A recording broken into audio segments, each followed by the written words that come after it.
I've only just realised the relevance of a song that has come full circle in my own mind in relation to this weekend's new moon and solar eclipse.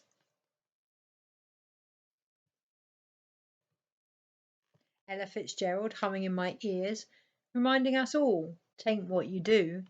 I had naively believed this week was all about the way we do it, not trying too hard, for our drive to be the swinging moments of harmony, continually at times, providing balance in our actions, recognizing and appreciating the necessary differences we all share, the essence of divine timing and placing of where we all are on our own evolutionary path, the lessons we've all learnt over the last few years through the coming and going of so many people, situations, and stories in our own individual and collective lives. I'd even, looking at the lyrics, considered the numerous teachings, insights, and messages from the Bring It course I'm part of, almost requiring a timeline of stages in order to make sense of this obvious labour occurring, all the while overlooking one repetitive, familiar notion. Not only in the very song being sung, the ring of fire expectations of the next few days with the lunation and energies building, but the very part of us all being stretched right now. The taint, the soul seat, our own root connection to the very belly of Pachamama, and as a result, the rhythm we are being guided to hear. What is actually being asked of us, and how willing we are to relate to this in a less codependent, reactive manner. Past what we believe we should do, working alongside rather than against the dance currently occurring in the sky, the crowning, or rather croning, of the feminine. To rebirth light, from now until the solstice, through our actions, beyond the way we say or do things, to our ability to sit in the discomfort. Be it our emotions, the situations we find ourselves in, or the global reflective conflicts currently happening. We must recognise we are subconsciously at war with the notion of change. I myself have struggled in my own blindness, fighting a familiar energy since childhood, questioning the peace and calm I'm being asked to witness, despite my environment, the larger scale of creation on my own path as a result, doubting the more almost withdrawn, grounded, less dynamic, fiery drive I'd once seen as ambition. No longer fitting in, my skin being stretched beyond the view I now have of this. Me, the world, the masculine.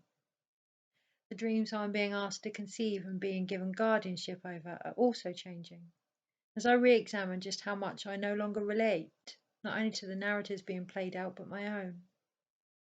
Born from a place of justice, balance, rebellion, ego, required at the time to bring forth the changes I now feel more regularly in my own reality.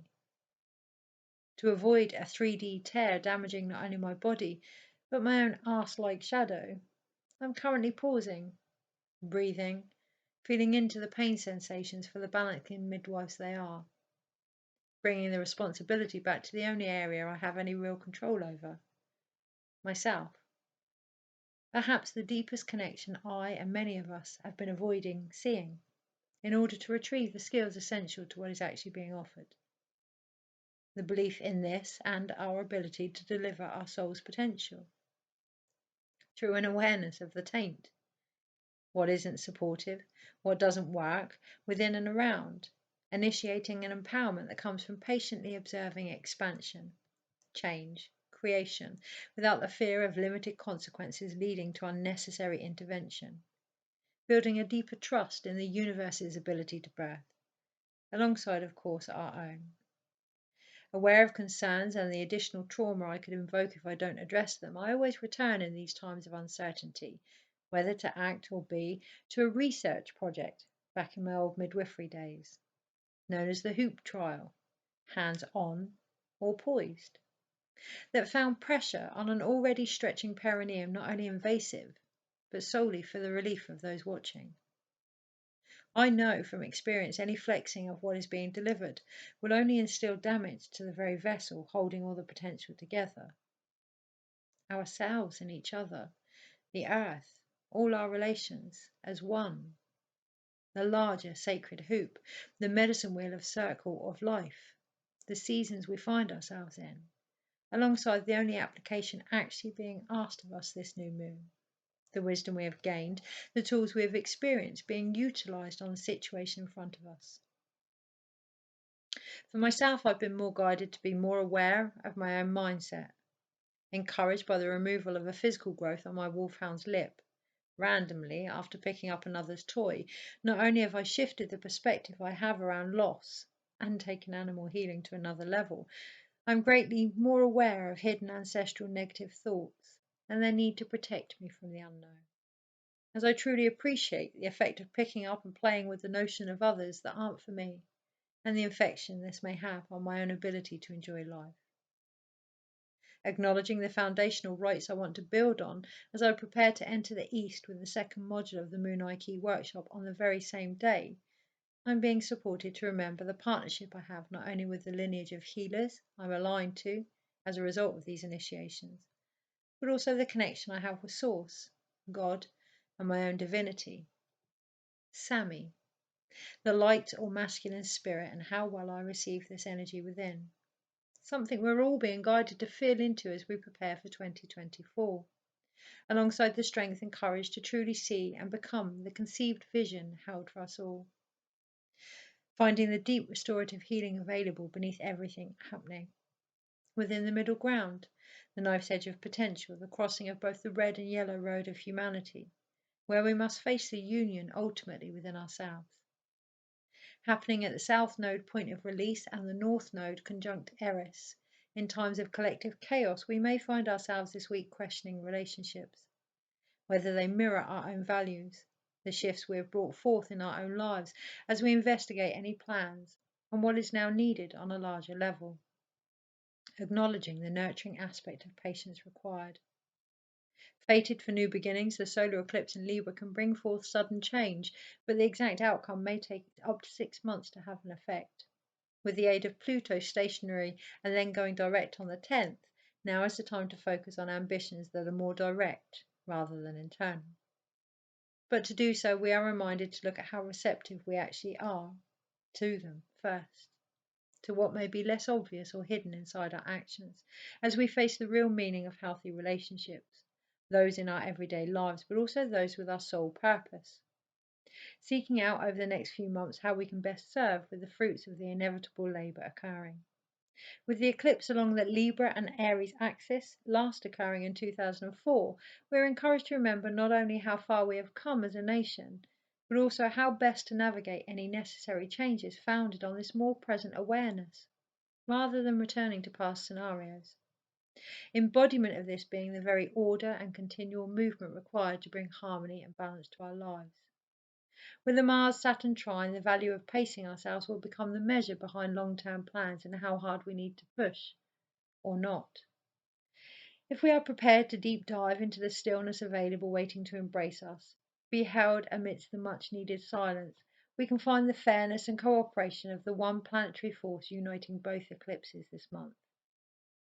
Venus. Ruling both this Libra solar eclipse as the masculine is overshadowed by the feminine, balanced by the upcoming Hunter's moon, lunar eclipse in Taurus, as the moon becomes less visible beneath the sun. It is the power and physical love of creation that will always aid any delivery of change, supported beautifully by Chiron in Aries. Through the understanding of our own inner marriage, in particular regarding deep childhood and for some, soul wounds, we can unite with the mutual respect we may be searching for externally. From here, with empathy, ease and grace, we are being guided to look deeply into the no longer blinded eye, to see just how well aligned our desires are to the peace, love and harmony actually available.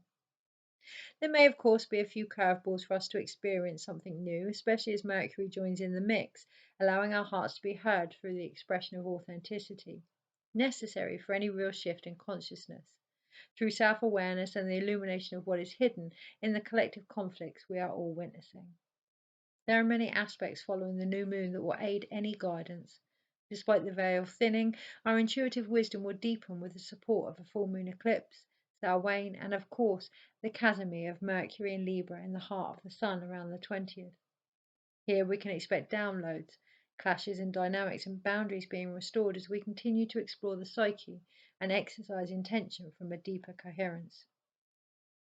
For now, however, with the solar eclipse bringing forth a much needed spotlight on what has been delivered, as with any breaths, it is always wise to wait before reconceiving, to facilitate the delivery of the third stage, the essence behind everything that has been created, the nutrients that have fed each trimester of growth, supporting the skin to skin required to nurture this new life we're all creating, through surrender and trust, connection to the Great Mother within us all as we re-establish the bond of supply and demand so very lacking. Irony, a deeper truth of universal law, the Southern Cross within any medicine wheel, as above so below, as within so without. No longer a paragraph to recite, a prayer to be vocalized, but a way of life, based around the skills and talents we are being asked to take forward. As we reset our own inner strength, dedication, and confidence to stand in the very light of self acceptance we came here to be. Occurring at 1855 on the 14th of October in the UK, a day after Friday the 13th in a harmonious link between Mars and Saturn, we are being encouraged to commit, not only to ourselves, each other, but the very world we wish to create. Numerically linked to Temperance, the Hierophant, Wheel of Fortune, Magician, the Fool, the Chariot, the Moon, and the Emperor overall in the Tarot, if we can embrace the cycles of lessons, adapt and accept divine will, we can decide the timeline we're aligning ourselves with, honouring our inner calling by realising to review ourselves is a natural turn of our own medicine wheel and not something to fear. Remembering, of course, that Libra, Athena in mythology, is actually the peacemaker. We are encouraged to look at our own internal wars, becoming the embodiment of the diplomat, taking time to make amends and repair communications, especially with ourselves. Knowing that true harmony comes from the needs of others and our own as one, the co-creation of this being in how we interact, consciously.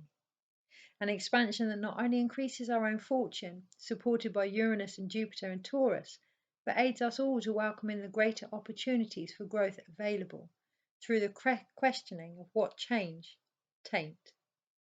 May we all apply the knowledge we have gained, delivering the wisdom we have become with ease and grace. In deepest munay, I ask you now, what results do you really want? Take care. Kirsty.